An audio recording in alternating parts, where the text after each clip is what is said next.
On today's show, apparently James Harden has become priority target number 1 for the Houston Rockets this offseason. Is bringing James Harden back a good thing or a bad thing? We're going to unpack some of the concerns as well as some of the benefits to what a James Harden return would mean for Houston. How does it impact what they do with the number 4 overall pick in this year's draft? Also, could Coach Mahmoud Abdel-Fattah be joining Ime Udoka on the sideline next season? All of that and more coming up right here at Locked On Rockets.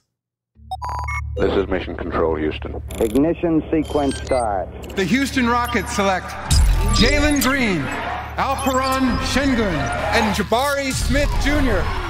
T-minus 15 seconds. Guidance is internal. Every time I step on that floor, I'm coming. Hey, Houston fans, I am so happy. You're getting somebody who's going to come in with a chip on their shoulder, somebody who's going to come in and compete from day one. 6, 5, 4, 3, 2, 1.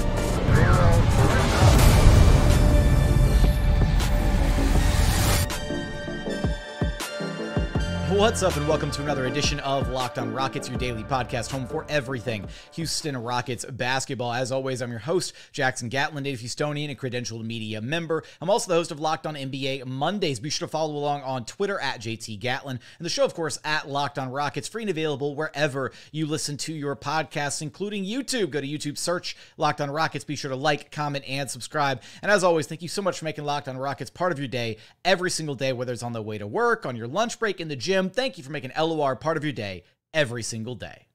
Joining us now is your weekly co-host, none other than the podfather himself, Rockets Wire editor Ben DuBose. You can track down on Twitter at Ben DuBose. And Ben, we've got more James Harden talk today, and whether you like it or not, it's not going anywhere anytime soon for the next 6 weeks or so up until the NBA draft, and even further past that up until free agency actually hits. It's going to be James Harden talk 24/7. We're also going to unpack a little bit about what it might mean for the Houston Rockets and their direction that they go with the NBA draft, as well as some news and notes about what to expect from Ime Udoka's coaching staff moving forward. But let's start with the Harden news, because good friend of the show, Kelly Iko, reported over at The Athletic, former franchise player and current 76ers guard James Harden is the top target for Houston in free agency, according to league sources. Now, this isn't exactly, bombshell news. We know that Harden has been at the top of the pecking order and, high on the priority list for the Rockets for some time now.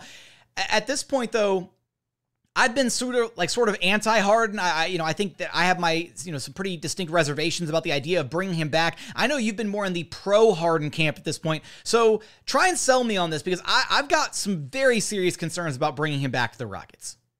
So first things first, let me say that I am already exhausted by this James Harden discussion. I'm old enough to remember, and it was only 2 weeks ago when I was actually getting criticized on social media from the pro-Harden folks for not being supportive enough during that Celtics 76ers playoff series, because in my opinion, it was clear if you read the tea leaves that Harden was much more likely to consider his options if they went out sad, which the Sixers ultimately did. And I think that's contributed to the growing narratives the last couple of weeks of Harden looking elsewhere, be it the Rockets, the Suns, or somewhere other than Philadelphia, where they don't even have a coach at the moment. We'll see what happens on that front. Look, as far as James and the Rockets, for me, it comes down to the terms.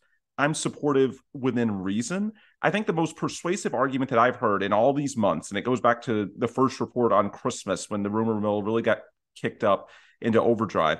I talked to Dave Hardesty of Clutch Fans and, of course, Rockets Watch when I had him on my podcast, The Logger Line, and his argument a few months back for James boiled down to this: what better are you going to do with the cap room? And to me, that's the way you should look at any signing, not just James. It's not as if any player you could conceivably sign this offseason is going to put the Rockets into contention mode or anything close to that within the next couple of years. Now, there is a point in which the terms, the trade-offs are too much. I would agree, especially after seeing some of the slippage in Harden's game and the reduced finishing ability, that a 4-year max for $200 million, paying him through his age 37 season, that's too much. And you may be having to give him too much control of the organization in that scenario as well. You would basically be making him the face of the franchise if you do that.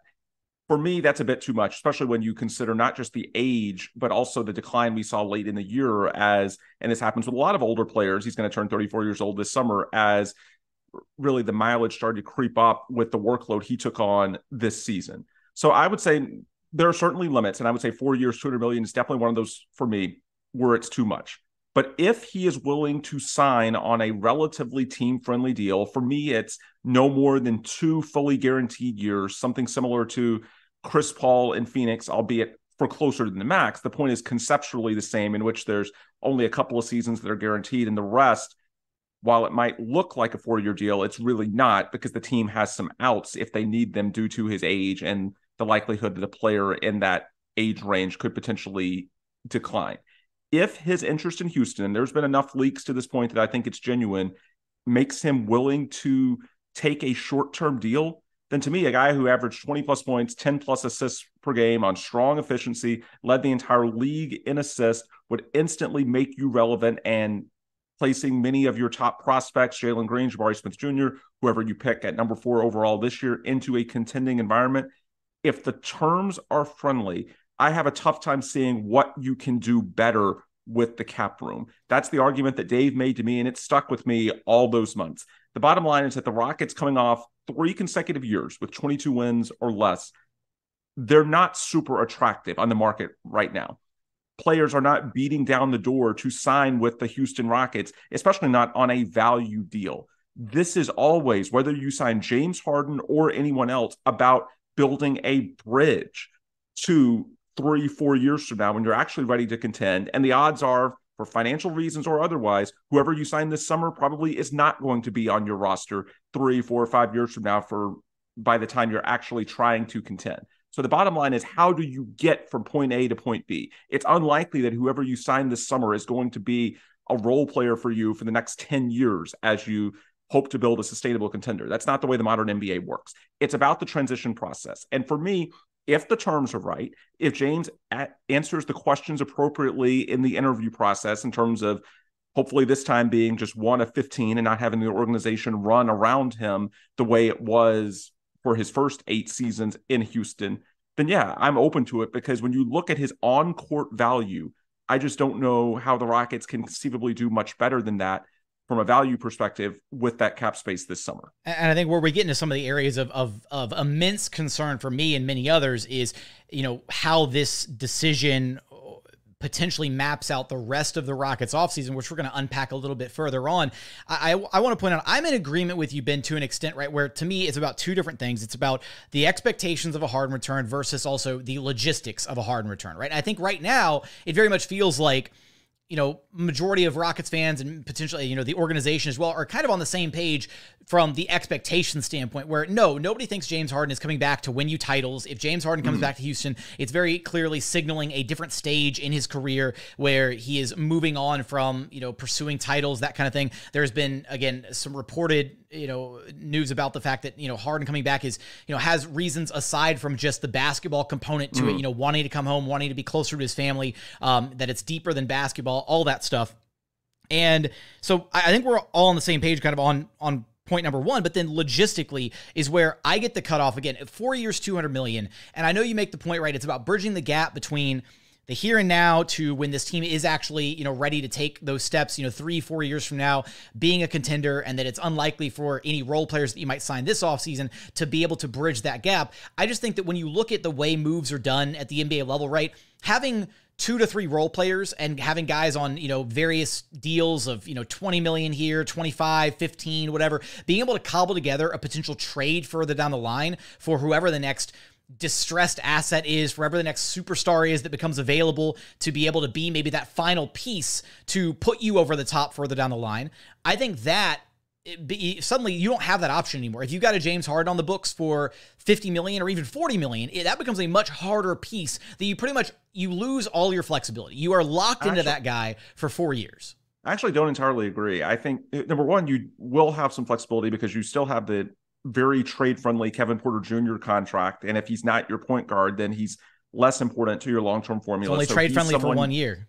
Well, it is. But I would say that even on a 2-year deal, which is what they would have to do by 2024, I don't all of a sudden think he's going to be an albatross. You also have Jae'Sean Tate. But here's the other part that's really critical with James Harden. If it is a short-term deal, even if it's 40, 50 million, you can move that as an expiring, especially if you incentivize the team that's taking him. I've made the argument that the final year of his deal, right? The final year of his deal does not because he becomes an expiring deal. And that's the same with James Harden. It's the same with Ben Simmons. It's the same with any bad contract. It was the same with John Wall this past season. It becomes a large expiring deal that does have some intrinsic value to it. And it's not necessarily a death sentence to be locked into that amount of money, but you are locked into it until that final year, which is why we get back to, you talked about, two years, it becomes a no-brainer. If you can get James Harden on a team-friendly contract, 2 years, a 2+1, non-guaranteed money in years 3 and 4, that kind of thing, I'm all for it. I would be here for it. It's just so much of the reporting, so many of the rumors centered around the situation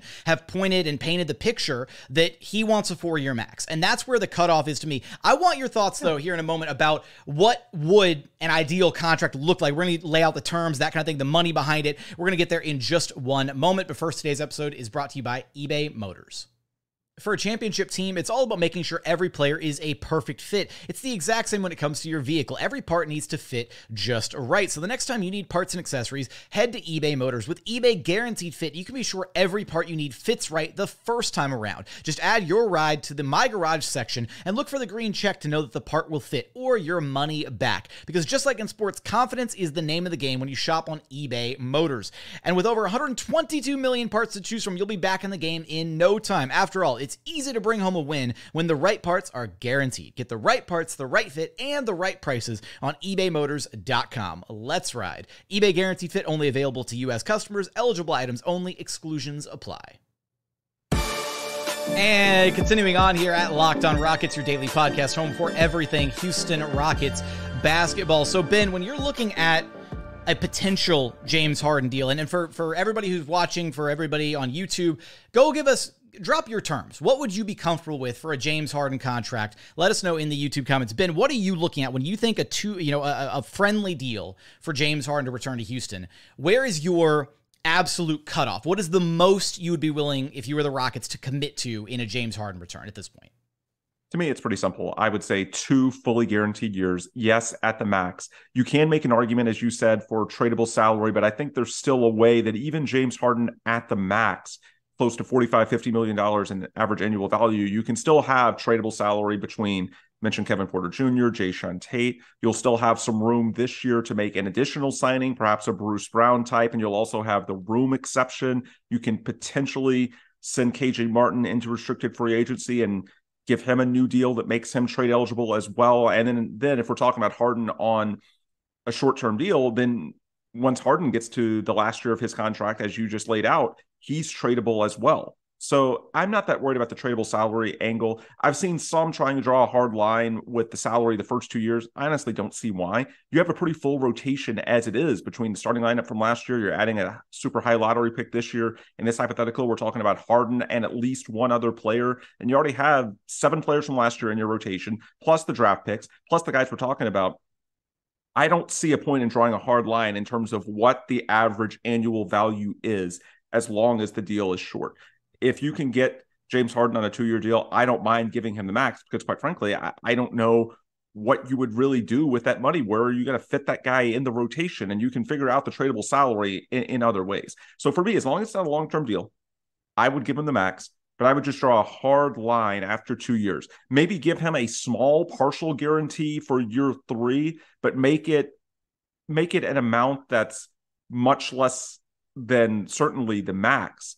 That's why, again, I say partial guarantee to the point where he would be highly likely to decline it, even if he's suffered some form of age-related decline in this game. So like 120 million guaranteed, where it's like 50-50 and then like 20 million guaranteed. Yeah, that's what I'm saying, like 15 or 20 for year 3, something that he is highly likely to decline. It just gives him a little bit of insurance for the absolute worst case scenario. That's where I am. The bottom line is 2 years, because if it's 2 years or less, that really doesn't curtail your flexibility at all. A 2-year or less deal may as well be a 1-year deal, because as you were saying, once he becomes an expiring, you can easily offload him if need be. If you need to spend elsewhere, if there's something better that you think you can do with that financial slot, then yeah, once he's expiring, that's not going to be a problem to ditch if you need to. For me, the big cutoff is between 2 and 3 years. I think I can get on board with a 2 to 3 year deal again under the circumstances that we're laying out right here. I think I can get behind that. I still have other reservations elsewhere about his organizational impact, what it would look like on the court. I do think there are to unpack some of that. I will say I want to push back really quick on. I see some Rockets fans like in the YouTube comments and elsewhere on social media, whatever, talking about, oh, well, if you sign James Harden to a max, even if it's, a couple years, whatever, that's going to prevent you from, what happens when you have to pay Jalen and Sengun and Jabari. Okay, well, first off, the benefit to drafting your own players is you can always go over the tax line to re-sign those players. So let's say all these guys hit. Jalen's a star, Jabari's a star, Sengun's a star. The Rockets are going to pay to keep those guys regardless, right? They're going to ink the contract, and then they will figure out later on what needs to happen, which pieces need to be moved if they are committing too much money to all these guys. But it's always at the NBA level, 99% of the time, it's commit the money first, figure out things later. If you decide you need to move on from a guy, or you committed the money and you don't think he's a long-term part of your future, whatever. If you've got the talent in-house, you commit to it, you use those bird rights. So that's not even a relevant concern at this point for Rockets fans. Where I'm at though, Ben, is I do think there are merits, to bringing back James Harden, right? He will elevate the floor of the team. He'll make life easier for guys like Jalen and Jabari.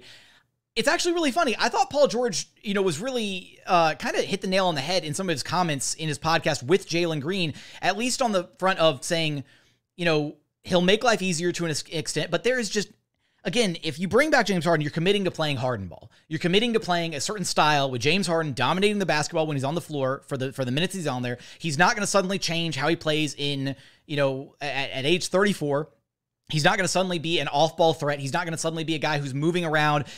How much does that ultimately limit the ceiling of what this Rockets team can achieve, at least offensively, when Jalen has the ball in his hands, and if you've got James Harden being statuesque 30 feet away from the basket, just waiting for the ball to get back to him if the play breaks down or whatever. I know there are benefits. You can look at how Tyrese Maxey has flourished next to James Harden, and that is absolutely one comparison that you can draw. I get it. Tyrese Maxey has developed and grown a ton next to James Harden, but that entire system is still very much predicated on James has the ball in his hands, and there are some possessions, right? There's a little bit of your turn, my turn. I'll give the ball to Tyrese, and he'll do his thing for a possession or two. But I do think, right, while it elevates the floor, it lowers the overall potential ceiling for what I think Jalen, Jabari, Sengun, what these guys can grow into on their own without a James Harden demanding the basketball. You can make the argument, but I would also say that it gives you more outs when it comes to building your ultimate contender. Because when I listen to Paul George make those comments, while there is validity to them in isolation, if you just listen to that 30 seconds of audio, it's not as if anything he's saying is fundamentally wrong. However, the likelihood that Jalen Green is going to be so good that he is the undisputed top option for a championship level team, I don't know. That's a lot to ask, even with some positive signs in the first 2 years. What if he's not quite to that level? And if that's the case, then he's going to have to learn to play alongside another top offensive option anyway. Maybe he's not capable of being that guy. And so him learning alongside Harden to do more things off the ball, I know it's not a perfect comparison, but look at how Devin Booker evolved playing next to Chris Paul. And of course, as the years progress, now the offense largely runs through Devin Booker. It wasn't quite the same way when Chris Paul first got there in late 2020. I just don't think it's quite as simple in practice when we talk about this idea of you run everything through Jalen. He's the king of Houston, as Paul George put it. That sounds good in terms of reality, unless he is so transcendent that we're talking about a top 5, top 10 player, at least on offense. That's a lot to ask to build a contender with that model. The reality is that eventually you're probably going to have to blend multiple styles of play anyway, multiple creators. And so I don't necessarily see the harm, especially if we're talking a short-term deal, in seeing how Jalen Green looks next to James Harden, and perhaps it unlocks more off-ball layers to his game. Also, I wasn't necessarily arguing the point, run everything through Jalen. No, I think Jalen is going to I want to see Jalen used more off ball. I want to see him used in actual sets and actions and designed plays to maybe get him catching the ball at the elbow or catching the ball downhill or running him off some pin down threes. I want to see those things. I don't think James is that type of offensive conductor is the problem. James plays Harden ball. It's not that James is incapable of running actions or running plays or doing this, but stylistically, James and Chris Paul are two very different guards when they run an offense, right? James dissects when he's on the court, right? James will run heavy pick and roll, or he'll look for the mismatch, get into isolation, and then he will pick apart a defense over 15 to 20 seconds. And then as soon as the defense has that one slip up, that one mistake, then he capitalizes, he collapses, and kicks it out to an open shooter. That's his brand of basketball, and that's what the Rockets would be signing up for, which is not the end of the world. It means that Jalen and Jabari would get some of the easiest, more leverage situations. Wide open looks. They'll be able to attack defenses that are scrambling, obviously. But I don't think James Harden running the show means we're going to get Jalen Green coming off pin down screens or catching the ball at the elbow and hitting jumpers and being utilized in creative offensive ways. I think it's going to be a lot of James as the initial point of attack, and then the other guys are going to be able to tack off of whatever James does. And that is what I'm talking about by lowering the ceiling of what this team might be able to achieve offensively. Fair enough. I was taking the Paul George comments at face value when he was basically saying, Jalen, you're the man. And if you bring in James, then you're not the man. I don't necessarily think it's that simple. I do think that there are merits to teaching Jalen Green to play off ball a bit more and perhaps using his speed, especially if we're talking just a year or two. Boy, Tyrese Maxey really took off on some of the leverage situations that he found himself getting due to James Harden. That was such a huge part of him being able to use his speed to his advantage. And I could see Jalen Green doing much the same thing. But you're right from the standpoint of it's not exactly like that's a called play. You're not running your offense specifically for that. That's just a byproduct of Harden ball. And all of a sudden the ball gets to Tyrese Maxey, or in this case, Jalen Green, in a much more favorable situation. I think there's merits to that. I think it can help. But yeah, it's not the same as like running your offense through, pin downs and plays that are specifically drawn up for Tyrese Maxey or Jalen Green. That's a fair distinction. And I will say also, while I do think that Harden and Sengun would absolutely be able to coexist in the capacity that James Harden loves playing with high IQ guys, and we saw him years ago having success with Donatas Motihunas, right? There is historical precedent for James Harden can make it work with that type of player, a guy who's not necessarily like an uber athlete, somebody who plays above the rim, a la a Clint Capella, or a dominant force like a Joel Embiid. He can make it work with Sengun. I'm sure he would love playing with Sengun. You're not getting shin hub offense if James Harden comes back to town. That's not happening. It's gone. Well, it wouldn't happen when James is on the floor. There you go. So then we're back to the whole, okay, so you can run shin hub offense when your dynamic creating two guard is sitting on the bench a la KPJ? Are we back to that discussion now? Yeah, I mean, I guess, although James is clearly a much better player. Absolutely, right? You make that concession for a James Harden, but that's just another one of those, how many concessions are you willing to make is where we're getting at. Yeah, it's fair. I would just say that for me, as with anything, there are trade-offs. And as I see it, the trade-off of getting them in a much more relevant environment is worth, for a year or two, that sacrifice in terms of stylistic. How exactly does your offense function? For me, that trade-off is worth it, assuming that James is bought in, assuming that he doesn't want to be the dominant force, not just on the court, but off the way he controlled the organization before. These are valid questions. I will say, when people point out the usual criticisms on Twitter, and I've heard them ad nauseum in the last few days, first off, financially, we're in alignment. You don't give him a 4-year max. I'm only talking about these short-term scenarios. And then for the rest of it, in terms of leadership, look, you can say what you will about him being a diva at times, and it's true, but there's a reason why all the organizations that have dealt with him in the past continue to want him. There's a reason why Gerald Morey, after seeing him all those years in Houston, worked so hard to get into Philadelphia and is working so hard right now to try and convince him to come back. He referred to that as Plan A in his end-of-season press conference after they let go of Doc Rivers, which may have been motivated by a desire to keep James happy. The Rockets, even if Rafael Stone wasn't the GM, Rafael Stone, Eli Whitus, a lot of the front office, they were around then, they want him back. So yes, while the warts are real, the criticisms are real in terms of his leadership and how he runs things, at the same time, I think there's also relevance in saying, hey, the people that know him best, that watch him on a daily basis, they all seem to think that it's worth it. And so that's why I will show some deference as someone that's not in the locker room, that's not behind those closed doors on a regular basis to see what he's like as a leader and how he interacts with his teammates. To me, I tend to give him the benefit of the doubt because it's pretty telling the way people that work with you extremely closely feel about you. And it's pretty clear that in the case of James Harden, he does something that makes people that know him best stand by him and have his back at all cost. And so to me, that gives them the benefit of the doubt. There's hard conversations that need to be had. There's questions that need to be asked. But that's part of why I go into this process with an open mind. I think it's telling that the people that work with James the closest are the ones that seem to have the most interest. They see the value there. The other angle of concern here, how much impact does a potential James Harden return have on what ultimately happens with that number 4 overall pick? We're going to unpack that coming up here in just one moment. And final segment here at Locked On Rockets, your daily podcast home for everything Houston Rockets basketball. Now, Ben, the other angle to consider here is what do the Rockets ultimately do with that number 4 overall selection? Now, there was a report, apparently rival teams believe that James Harden's return to the Rockets is certain and thus doubtful Houston trades up for Scoot Henderson. But if Harden isn't headed to Houston, Henderson would address the team's current roster needs. A source told Bleacher Report that the Rockets are content with their choices at number 4, specifically Amen and Ausar Thompson. Now, I think that at least internally right now, the Rockets have viewed this draft as a one-person draft, right? Victor Wembanyama or bust, basically. And they very clearly, at least as far as I understand it, have Scoot Henderson, Brandon Miller, and Amen Thompson kind of all in that next tier of guys without any one of them being clearly superior to the other. Now, first off, I think that is a mistake. I think Scoot Henderson is clearly in a tier of his own, and many others feel the same way. Then there's also many others who think Brandon Miller is, in a tier of his own, and Scoot and Amen are the next two guys. Then there's even internal belief around the league that maybe Amen Thompson is, as high as number 2 on certain boards across the NBA landscape. So really, it's kind of a toss-up at this point, how certain teams are evaluating these guys, where certain guys may go. There is still that chance, however small, that Scoot Henderson may fall to pick number 4.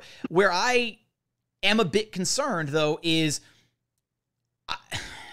the idea that maybe that the organization is so committed to a James Harden return that they are willing to just be content with whatever happens at number 4, so be it, right? They're just like, you know what? We really kind of don't care who shows up to us at 4 because we've got James Harden coming down the line, right? And to me, and it doesn't matter, because if the Rockets don't view Scoot Henderson as the type of prospect that I view him as, or that other people view him as, it really doesn't matter in the grand scheme of things. You can't expect them to trade up for that guy unless they view him as the guy. But I don't want to walk away from this draft and be revisiting it 4 or 5 years from now and thinking, man, Scoot Henderson turned out to be the real deal, and the Rockets didn't go get him because they were content with a James Harden return. They felt they had James Harden in the bag, and they were like, you know what? We'll be fine with whoever we get it for because of XYZ Harden reason.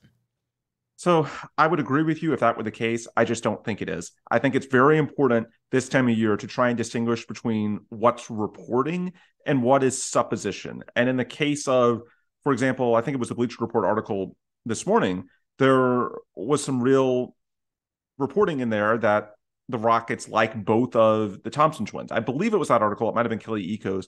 But yes, that's an actual report saying I have intel from the Rockets front office that they like both of these guys. Okay. And I would agree with that from what I've heard too. I do think they see them as legitimate prospects.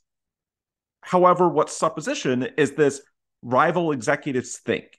That's narrative-based journalism. I'm not saying it's inappropriate. Again, a lot of what sports media is these days is driving constant discussions, but it is not necessarily based in fact. In this case, it is an executive from another team that is attempting to put some color on this tidbit and say this is perhaps why it might be the case.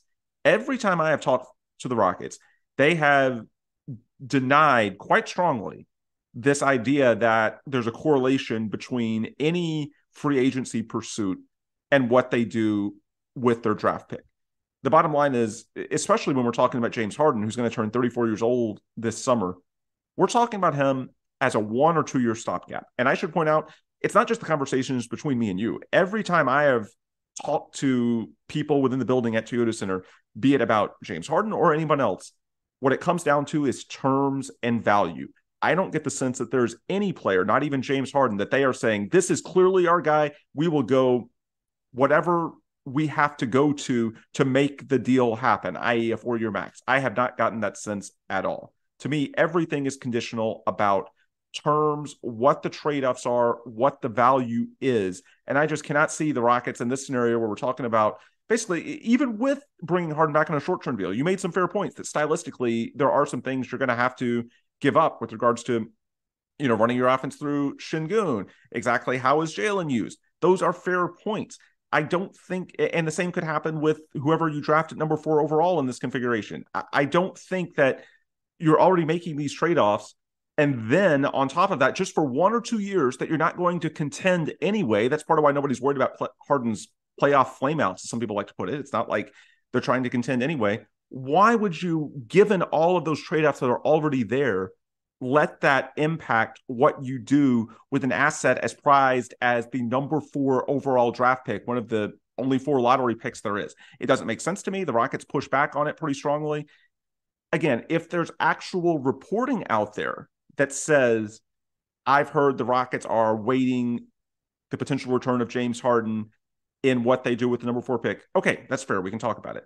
But this whole rival executives think, why on earth would the Rockets be telling rival executives what they're going to do, not just with their draft pick, but with the upcoming free agency period? That makes no sense at all. Well, is it not fair? Is it not fair to also point out that, rival executives might think XYZ because the Rockets are potentially probing for deals with the number 4 pick? Because that's the other element is, right, the Rockets could just as easily we're content, take whoever's there at 4 and we're happy, right? Sure, we're not being proactive. We're just going to take whoever's there. They could also be probing for deals and maybe trying to see, can they get a Mikal Bridges? Can they get a Jaylen Brown? Can they get an XYZ player to pair with a James Harden with his eventual return? And that's where so much of, I think... Sure, but they've done this every year. They always explore the market, and I don't think it's necessarily tied to James Harden. We've talked about it before we even knew starting Christmas that Harden was a serious concern. We've got a quote for this, Ben. This is important. I would consider trading anything. Try and trade stuff for better stuff. There you go. Try and trade stuff for better stuff. Yes. Look, Stone's a lawyer, right? He's gonna do his due diligence. He's gonna point out. He's gonna say, every year across 3 years, we've always gotten the same old spiel of, I might trade the pick. We might draft it. We don't know what we're gonna do. Like, it's always the same old, same old.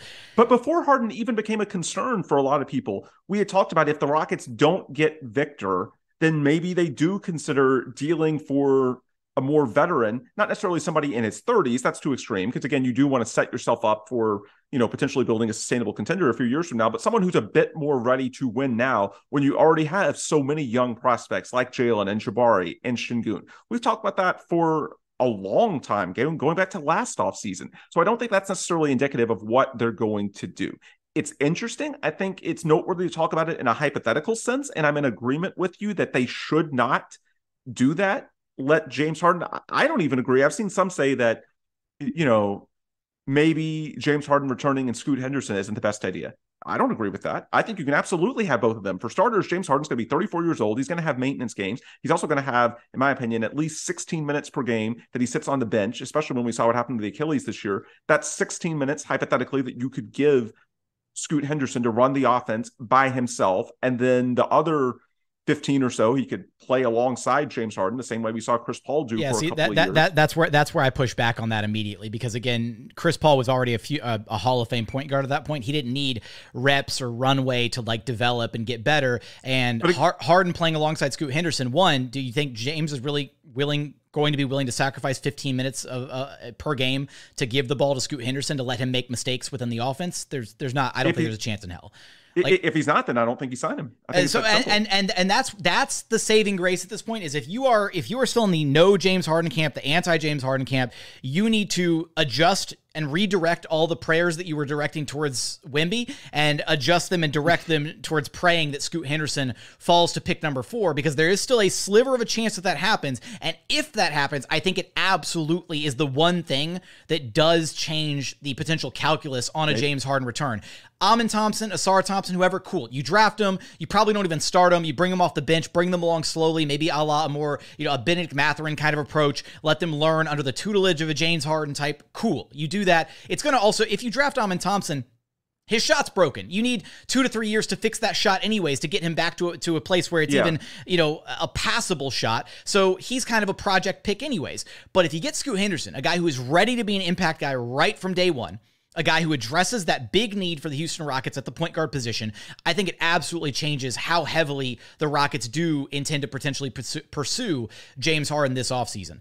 I don't think it does. I think it might change how much James Harden pursues the Rockets. I think your point on that is valid in that, James might not want to make that sacrifice. But I think from the team's perspective, look, James has done this before.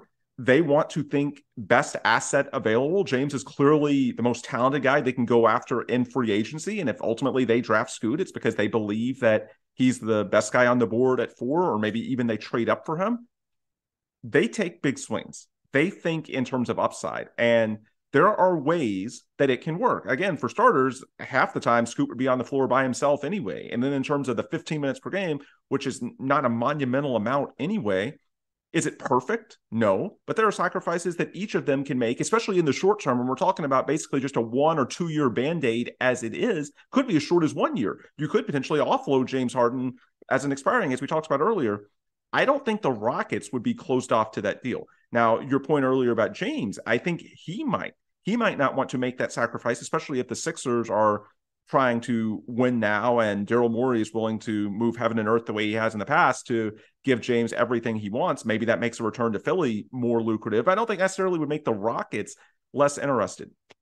With all that said, from all the conversations I've had, and you summed it up well earlier, I don't think the issue right now for those such as yourself that are very high on Scoot Henderson is necessarily the Rockets not wanting Scoot Henderson because of James Harden. From everything I've heard, I think that would be misguided. I know you haven't said that, but I've seen that a few places on Twitter. I don't agree with that. However, where I see the issue is whether Scoot Henderson is actually in a tier alone, or at least the post-Wemby tier, as you were getting at. To me, that is the issue. If the Rockets view him in that way, then I think certainly they would draft him at 4 if he's on the board. They might consider trading up. They might prioritize him ahead of James Harden. I don't think that pairing is the issue. As I see it, and from everything that I've heard, the issue is whether Scoot is actually a tier ahead of Amen Thompson or Brandon Miller or Asar Thompson. That is the question that needs to be answered. And there's going to be interviews, there's going to be private workouts over the next month, and maybe we'll get a more clear picture. They're also going to do even more video analysis because, of course, you don't want to do too much work before the draft lottery because you have no idea who you're going to be in position to draft. So some of the work is just really getting cranked up right now. But from everything I've seen, the focus on the Harden-Scoot potential pairing and how these two are or aren't intertwined, I think that's being a little overplayed. Where the real issue, as I see it, is it comes down to what tier Scoot is in on their board and whether he clears the other guys conceivably in play. If he does, Harden or no Harden, I think they would be very interested in doing what it takes to get him. It's just, as I see it, that's the big question. How much do they value Scoot Henderson as a prospect relative to the other options? It's not so much the exact fit, especially on a short-term basis, with James Harden or anyone else they might get in free agency.